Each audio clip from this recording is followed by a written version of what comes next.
You're gonna start already, huh? No, I'm not starting. How are you? I'm almost through. Good to see you. How'd all these people get in your room? Dean Martin may be the only man in show business who built a legend out of looking half asleep with a drink in his hand. With that drooping grin, velvet voice, and effortless nightclub swagger, he convinced audiences he was the smoothest, most easygoing star in America.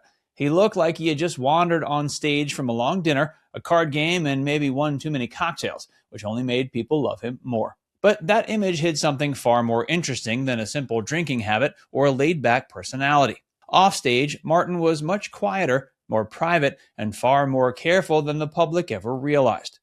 The man behind the tux was not always the man audiences thought they were watching.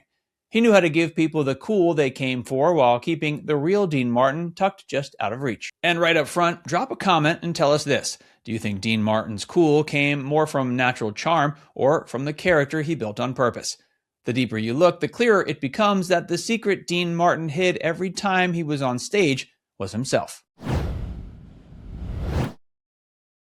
He was a pretty good boxer, but he was a poor boxer. As a matter of fact, as he said, he was such a poor boxer, sounded like a routine, that he didn't have enough money for tape to tape up his knuckles, so all his knuckles were broken. Every time he hit a guy, the knuckles would split a little bit. What you just heard from Greg Garrison, the longtime producer and director behind The Dean Martin Show, is a great place to begin because it reminds us that Dean Martin did not arrive in show business as some polished, born elegant star. Long before the tuxedos, the stage lights, and the famous glass in his hand, he was a tough kid from Steubenville, Ohio, still going by Dino Paul Cressetti and trying to make something of himself any way he could. As Garrison points out, one of those early identities was as a boxer, and by most accounts, Dean was game enough to step into the ring even if he was never destined to become a great fighter. He boxed under the name Kid Crochet, took his lumps, and learned very quickly that grit alone was not going to carry him to the top. Still, that chapter matters because it shows that his road to stardom was not glamorous from the start. It was rough around the edges, practical, and shaped by whatever work he could find. That early stretch of his life was a world away from the image he would later sell so effortlessly. He was the son of Italian immigrants, spoke Italian before he spoke English, and grew up feeling a little out of step with the people around him. School never became his lane, and he left it behind while still young, moving instead through a string of ordinary jobs that gave him a first-hand feel for working-class life. But the turning point came when the fighting stopped being enough and Dean drifted into places that suited him better. He dealt cards in a speakeasy, worked around gamblers and night people, and in that atmosphere, something clicked. The same man who may have looked awkward in a classroom or limited in the ring could suddenly hold a room with his voice, his timing, and that easy charm that later became his trademark. Even then, you can see the outline of the performer starting to emerge. Built image. What is your favorite drink? Scotch and soda. Some people, And when a you... beer, a margarita, a martini. I'll drink anything. Yeah. Like many stars of his era, Dean Martin did not just become famous. He assembled a persona piece by piece. He changed his name, refined his look, repaired his broken boxer's nose, and leaned into a style that felt casual but was actually very deliberate. What seemed spontaneous was often smart show business. One of the biggest parts of that image was the drinking. Martin became known as the man who always seemed half lit, forever holding a glass, forever tossing off jokes with a sleepy grin. It looked natural enough that people assumed they were watching the real Dean, not a performance choice that had been sharpened over time. The truth was much different. That famous onstage drink was often Martinelli's apple juice poured into a glass that looked like it held whiskey or scotch. He even admitted that he drank only a fraction of what he pretended to. He knew the audience enjoyed the illusion, and he had no problem feeding it. The loose slur, the dreamy eyes, the sense that he wandered onto the stage from an all-night party, all of it helped create the legend. But the legend depended on control. The secret was not that Dean Martin drank on stage. The secret was that he often wanted people to think he was drinking far more than he was. Private man. You've had the image of being, for want of a better term, a big boozer. Is this really how you are, or is that an image you deliberately cultivate?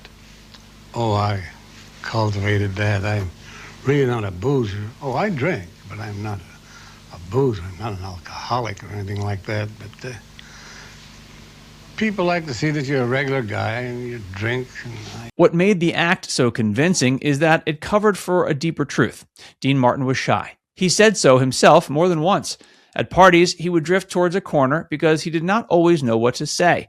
He worried about his English, felt awkward in social settings, and was never naturally the kind of man who loved working a room off stage. That's a striking contrast with the public version of Martin. On television and in nightclubs, he seemed like the easiest man in the world. He looked as if conversation, singing, and flirtation flowed out of him without effort. Yet the real man beneath that surface could be quiet, withdrawn, and hard to read. The drinking persona helped bridge that gap. If Dean Martin appeared detached, slow-talking, or slightly distant, audiences read it as coolness instead of discomfort. The character protected him. It let him stay emotionally covered while still giving people a version of warmth and ease they adored. In that sense, the famous glass was doing more than carrying apple juice. It was part of the disguise. It told the audience how to interpret him. He was not silent because he was shy. He was silent because he was cool. That small shift helped turn a private man into one of the most recognizable stars in America. Stage magic. Listen, you know something? Speaking of Frank Sinatra, is he a great lover too? I wouldn't know. I never dated him. Well, the way I heard it, that one time he put jelly all over a lady trumpet player and had a jam session. No, Frank wouldn't do that. He's a mayonnaise man. His television success made the trick even more impressive. The Dean Martin show looked loose, playful, and almost unrehearsed, because in many ways it was. Martin famously did not care for rehearsing, often had a stand-in go through the motions, and wanted the whole thing to feel easy rather than polished to death. That relaxed quality fit his image perfectly. Viewers felt as though they were spending time with a naturally funny, slightly tipsy star who could stroll through a song, crack a joke, and charm guests without preparation. It felt authentic precisely because it looked imperfect. But even that casual atmosphere was part of the larger illusion. Martin knew what kind of performer he was. He was not trying to be the hardest worker in the room or the most technically dazzling entertainer on television. He was selling ease. He was selling comfort.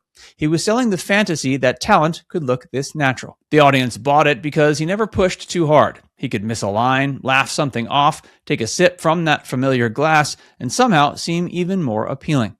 What looked like looseness was really a master class in selective effort. He hid the work by making cool look effortless. After the curtain. Friends and colleagues often said Dean Martin was not nearly as wild as his reputation suggested. While the Rat Pack image was built on late nights and heavy drinking, he was often the first to go home. Frank Sinatra may have loved the endless party, but Martin often preferred to leave, keep his own routine, and live on his own terms. The public saw the ultimate lounge lizard, the man with the permanent buzz and the endless appetite for nightlife. But people who knew him saw someone more disciplined, more private, and often more domestic than the legend allowed. There was tragedy beneath the polish, too. The death of his son, Dean Paul Martin Jr., in 1987 devastated him. Friends said he was never really the same after that. The cheerful mask that had served him for decades became harder to carry, and the distance between the public image and the wounded man behind it grew even sadder. That's what makes his stage secret so fascinating. Dean Martin did not just hide apple juice in a whiskey glass. He hid shyness inside swagger, discipline inside looseness, and pain inside charm. Every time he stepped on stage, the audience saw the cool they wanted to see. What they rarely saw was the quieter man who built it. Now it's time to hear from you. Does knowing Dean Martin often held apple juice instead of alcohol make his cool image more impressive to you? Or does it change the way you see him completely? Let us know in the comments section below.